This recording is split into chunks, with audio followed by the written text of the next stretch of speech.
Bonjour à tous, je m'appelle Tiffaine et je suis votre professeure de yoga sur le site www.yogilab.fr. Cette vidéo est dédiée à l'une de nos yoginis qui m'a demandé de réaliser une vidéo sur la question des fringales. Si vous aussi il vous arrive d'avoir envie de vider le frigo alors que vous n'avez pas faim, ou alors si vous avez l'impression de perdre le contrôle, cette vidéo s'adresse à vous. On me pose souvent la question comment est-ce qu'en yoga ou en tant que yogi on pourrait aborder ce problème qu'on rencontre d'une sorte de perte de contrôle. Avoir une fringale, ça signifie que déjà on va s'en vouloir, avant comme après. On va se dire que c'est pas normal, qu'il y a quelque chose qui ne va pas chez nous parce qu'on a envie de manger alors qu'on n'a pas faim. On va se dire qu'on est accro à la nourriture et on va se détester. Et alors là commence le cercle vicieux. Première chose, sachez que ça c'est normal. Là, je vous parle spécifiquement de nourriture, mais ça peut s'appliquer à des tas de choses. Ça peut s'appliquer à la cigarette, au ménage compulsif, au rangement compulsif, ça peut s'appliquer à l'alcool, ça peut s'appliquer à énormément de choses. Mais là, spécifiquement, on va parler de nourriture. Et pour commencer, je tiens à vous le dire tout de suite, c'est normal. Non, vous n'êtes pas anormal si vous avez envie de manger alors que vous n'avez pas faim. C'est normal, c'est une façon pour notre cerveau d'éviter quelque chose. Quand vous rentrez du travail, par exemple, bien souvent vous êtes stressé, vous avez une dure journée. Alors, je vais vous donner un exemple, ça ne va peut-être pas s'appliquer à vous, mais ce sera peut-être similaire. Quand vous rentrez du travail, vous êtes seul. Vous ressentez soudain cette sensation de solitude. Et vous n'aimez pas ça, vous voulez l'éviter. Et inconsciemment, vous allez aller vers la nourriture parce qu'il y a cette solitude qui est là et qui est quelque chose que votre cerveau perçoit comme une menace qu'il faut éviter. Et pour ça, vous allez vous tourner vers la nourriture. Vous allez aller vers le plaisir immédiat. Notre cerveau, depuis toujours, est fait pour percevoir les menaces. C'était un mécanisme très utile à l'époque où on vivait encore dans les grottes. Aujourd'hui, un petit peu moins, les menaces sont moins importantes. Sauf que notre corps n'a pas encore évolué, notre cerveau n'a pas encore évolué dans notre mode de vie actuel. Donc ces mécanismes de survie se retranscrivent dans notre vie actuelle et bien souvent c'est vers la nourriture qu'on va se tourner parce que c'est facile, c'est accessible et c'est un plaisir.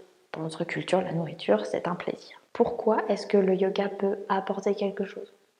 Pourquoi est-ce que le mode de vie yogi a peut-être une réponse? Eh bien, c'est tout simplement parce que quand vous faites ça, quand vous vous tournez vers la nourriture pour éviter quelque chose, vous êtes justement dans l'évitement.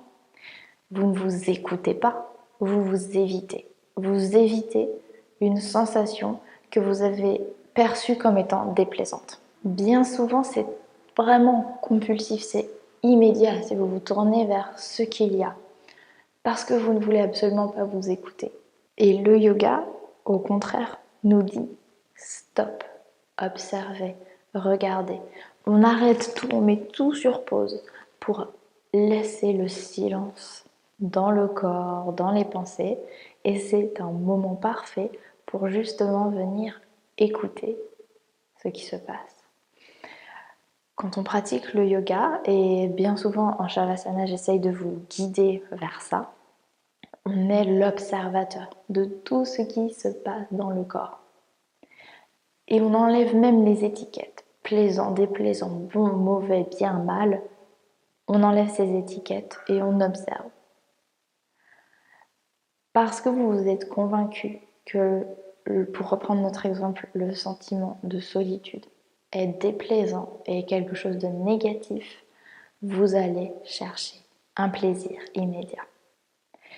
Bien souvent, le résultat que vous avez avec ce plaisir immédiat est bien moins agréable que le résultat que vous auriez si vous vous étiez arrêté, si vous vous étiez mise à vous observer et à vous dire effectivement, je ressens cette sensation. Effectivement, j'ai envie d'aller trouver quelque chose, une distraction, un moyen d'enfouir ce sentiment. Juste observer ça et avoir du recul sur vos actions aura peut-être, et je dis bien peut-être parce que si vous avez cet automatisme depuis très longtemps, ça va vous demander beaucoup de temps avant de changer un peu cette mécanique, mais au moins vous le ferez en pleine conscience. Vous saurez exactement pourquoi vous le faites, ce que vous cherchez à éviter. Bien souvent, ça aura aussi pour effet de vous faire penser finalement peut-être que je n'en ai pas besoin. En tout cas, c'est en quelque sorte une petite graine qui est plantée en vous, où vous avez assez de recul pour vous apercevoir de ce que vous êtes en train de mettre en place. Vous n'êtes plus avec des œillères en train de le faire sans même vous poser des questions et juste à subir le résultat. Vous êtes présent et présente dans tout le processus. Donc bien évidemment, ça c'est la première étape et j'en ai bien conscience. J'espère qu'avec cette vidéo, vous arriverez à mettre en place quelques outils parce qu'il vous suffira alors de vous poser 5 minutes et juste fermer les yeux, poser les mains quelque part, ne plus bouger, trouver quelque chose de confortable et écouter, regarder, observer, sans jugement, être l'observateur, savoir vous arrêter quelques instants et mettez-vous un timer, mettez-vous 2 minutes sur votre téléphone, 2 minutes où au lieu de céder immédiatement à cette pulsion, vous allez vous asseoir et vous allez observer. 2 minutes. Ça, c'est peut-être un premier exercice que vous pouvez mettre en œuvre. Alors, j'ai bien conscience que tout ça sont des choses que je vous dis et qui vont être longues à être mises en application. J'espère que cette vidéo vous aura été utile. Et si vous voulez aller un petit peu plus loin dans la mise en application, bien évidemment, je vous invite à rejoindre YogiLab. Vous pourrez pratiquer avec moi. Il y a un cours qui est dédié le yoga quand on a une fringale. Vous allez voir qu'on met justement en application quelques principes que j'ai évoqués ici. On essaye ensemble de faire face à cette sensation et on utilise certains outils du yoga pour vous montrer que cet inconfort a un résultat beaucoup moins négatif que ce qu'on anticipe au départ. Alors je vous invite à me retrouver. J'espère que vous avez aimé cette vidéo. N'hésitez pas à la commenter en me posant des questions ou en nous disant ce que vous en avez pensé. Et je vous dis à très bientôt sur YogiLab.